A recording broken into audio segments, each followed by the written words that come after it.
দেখো বন্ধুরা, আমাদের বাড়ির পাশে এই যে মাছ ধরতেছে, আর এই দুপুরবেলা মাছ ধরার দৃশ্য দেখে অনেক ভালো লাগতেছে। এই দেখো কত সুন্দর, মনে হচ্ছে যে আমি একদম গ্রামে আছি। এটা কিন্তু আমি শহরে আছি, কিন্তু দেখি মনে হচ্ছে যেটা শহরে আছি। কত সুন্দর শাপলা, আর এই যে এদিকে আরেকটা লোক জাল পাচ্ছে। এটা হচ্ছে আমাদের দেশে বলে কোনি জাল। আমি আপনাদেরকে একটু দেখাবো। তো দুই ছেড়ে দুইজনে জাল দিয়ে মাছ ধরতে আছে। আর এই যে দেখুন, আমার কাছে অনেক ভালো লাগে এই দৃশ্যগুলো।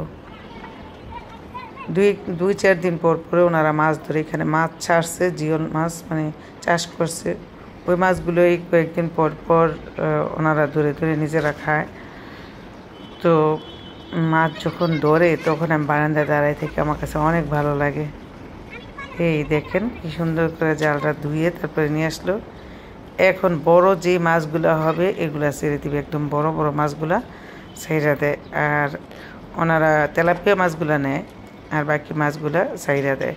এখানে রুই মাছ আছে, তেলাপিয়া মাছ আছে, তারপরে কার্পু মাছ আছে। দেখেন রোদে আমার গাছের অবস্থা কি হয়েছে। এটা হচ্ছে মরিচ গাছটা, বোম্বাই মরিচ গাছ। মরিচটা পেকে আছে।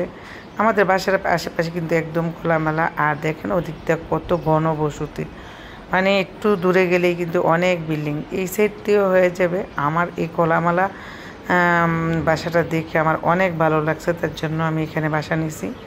আমার সবসময় আলো বাতাস এগুলো দেখতে ভালো লাগে।